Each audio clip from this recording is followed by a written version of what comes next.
Press conference में तो आप बड़ा जनाब रो रहे थे, एक्टिंग कर रहे थे, तो यहाँ आप भंगड़े डाल रहे हैं कि पीटीआई के कारकुनान ने वहाँ पे कोई हल्लड़बाजी की। बिल्कुल ही बेबुनियाद खबर है ये। इन्होंने एक उधर से चीज़ उठाई है, एक उधर से उठाई है और एक ऐसी सनसनीखेज चीज़ बना के पेश कर दी जिसको खुद देख के मेरी हंसी आ जाती है कि क्या ज़बरदस्त उन्होंने काम किया। और कई तो गाने भी ऐसे ऐसे डब कर दिए उन्होंने जो वहम गुमान भी नहीं इंसान के। बहरहाल जिसने भी काम किया क्रिएटिवली वो बड़ा ज़हीन आदमी था और उसमें टके की सदाकत नहीं है।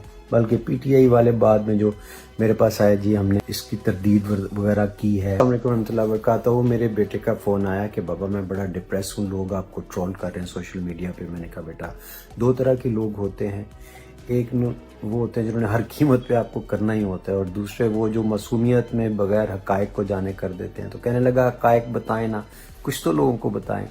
तो मैंने देखा तो 4-5 पॉइंट्स मेरे जहन में आए कि हुआ क्या था। नंबर 1 तो लोग जानना चाहते हैं सियासत क्यों छोड़ी। इसका जवाब कोई भी नहीं है क्योंकि सबको पता है और मैंने तफसीली प्रेस कॉन्फ्रेंसेस पे कर दी थी। नंबर 2 कि मैंने अलीम खान की सोसाइटी के लिए आते ही इधर जनाब शो कर दिया। तो इसका जवाब बड़ा सिंपल है कि अलीम खान की सोसाइटी नहीं थी, ये इंटरनेशनल ट्रेड एक्सपो था जिसमें बहुत सारे लोग आए हुए थे और बड़े बड़े प्रॉपर्टी टाइकून्स उन्होंने प्रॉपर्टीज़ बेची। पाकिस्तान में इसका सरमाया गया और ये 2-3 महीने पहले का अरेंज किया हुआ शो था। ये अलीम खान साहब की सोसाइटी का शो नहीं था। तीसरा सवाल ये था कि जी पैसे से इतनी मोहब्बत है आपको कि सियासत छोड़ते ही आप सीधा अगर शो करने के लिए आ गए हैं। इसका जवाब ये है कि बिल्कुल इतनी मोहब्बत नहीं है। इस शो के सारे पैसे सहारा फॉर लाइफ ट्रस्ट को गए हैं, अबरारुल हक को 1 रुपया भी इसमें से नहीं गया। और अगर मुझे पैसे से बड़ा प्यार होता तो मैं शादियों के शो ना छोड़ता जो एक एक शादी में से 1-1 करोड़ रुपया मुझे ऑफ़र होता है। और बल्कि इंटरनेशनल हमारे सिख भाई जो आर्टिस्ट हैं वो यहाँ आके पाकिस्तान में शोज़ करके जाते हैं और गाने मेरे गा रहे होते हैं उसमें। तो मैं वो कर सकता हूँ मगर नहीं करता। क्यों? इसलिए कि मेरी वालिदा ने मुझे मना किया था कि तुमने ये शोज़ नहीं करने और वो एक उसूली मौक़िफ़ मैंने बनाया हुआ है। अब तो सारे पाकिस्तान को पता है कि मैं वो शोज़ नहीं करता। सो अगर करता होता तो फिर मैं मतलब अगर पैसे से मोहब्बत होती तो फिर मैं सबसे पहले वो कर लेता।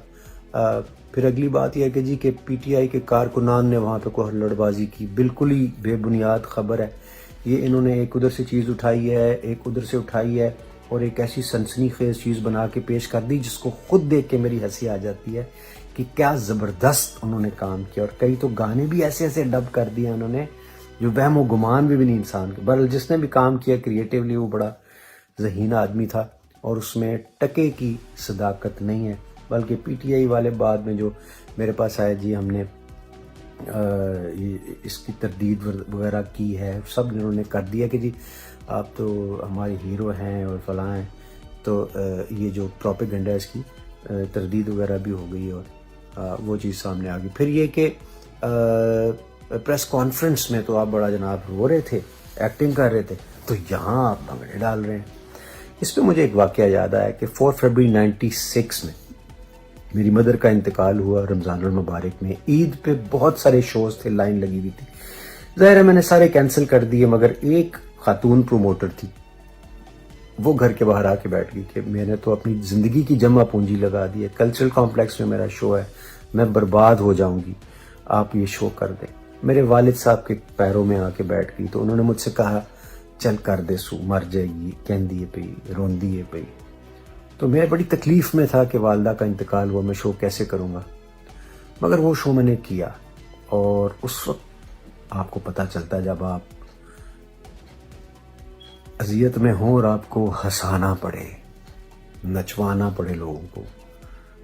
तो लोग नाच रहे थे उस वक्त, तो मेरे गाने भी बहुत ज़्यादा वाइब्रेंट और बड़े सुपर हिट थे। तो मैंने वो शो, मुझे याद है ये वाला जो शो था ना, ये भी कुछ ज़्यादा मुख्तलिफ नहीं था कि जब आप जिस करब से गुजर रहे हैं, आपको 15 साल रफ़ाकत एक पार्टी से ख़त्म हुई है, आपके दोस्त यार उधर हैं, परेशान हैं, दिन रात हम उनके उसमें लगे हुए हैं, आप खुद बड़ी मुश्किल से वहाँ आए हैं, आपकी फैमिली एक अजियत से गुजरी है, तो आप आए हैं, तो आप कभी खुशी से या सेलिब्रेशंस के साथ वो शो नहीं कर सकते। मेरी जगह रह के ज़रा आप सोचें कि कितनी बड़ी मजबूरी होगी। آپ جانتے ہیں کہ سہارا فار لائف ٹرسٹ کو ہر مہینے 6.25 کروڑ روپیہ صرف سیلریز کی مد میں اکٹھا کرنا ہوتا ہے، جو میری ذمہ داری ہے۔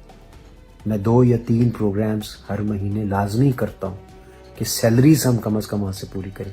میڈیکل کالج ہاتھ بٹاتا ہے، اور ابھی یہ ہم آپ کو صرف سیلریز کا بجٹ بتا رہے ہیں، اس میں نہ تو میڈیسن شامل ہے، نہ اکوپمنٹ شامل ہے، نہ دیگر اخراجات شامل ہیں۔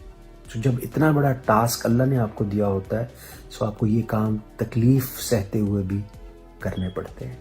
گزارش یہ ہے کہ ان چیزوں کو تھوڑا سا اگر ہم انڈرسٹینڈ کر لیں تو ہم کسی کا دل توڑنے سے بچ سکتے ہیں، اور کوئی ایسا شخص جو پاکستان سے پیار کرتا ہو، جس نے اپنی پوری زندگی پاکستان کو دے دی ہو، جس کے ادارے جب سہارا بنا تھا تو چھوٹا سا بیبی تھا، آج اربوں روپے میں چلا گیا ہے۔ آج ابرار اس کے سامنے بیبی ہے، کچھ بھی نہیں ہے اس کے سامنے۔ کیوں؟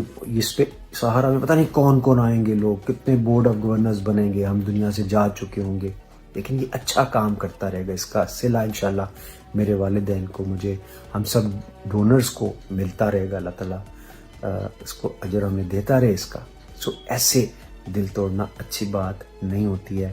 اللہ تعالیٰ ہمیں، ہمارا ملک جس کیفیت میں، جس پرابلم میں ہے، دن رات ہم سب یہی سوچ رہے ہوتے ہیں۔ ہم سب، مجھے لگتا ہے ہم بہت محب وطن ہوتے ہیں، لیکن ہمیں اپنے دوستوں کا، اپنے محب وطن بہن بھائیوں کا، ان کے جذبات کا خیال اور احترام کرنا بھی چاہیے۔ جرم و بد سزا نہیں دے دی۔ اللہ تعالیٰ آپ کا، میرا، ہم سب کا حامی و ناصر۔ بہت شکریہ۔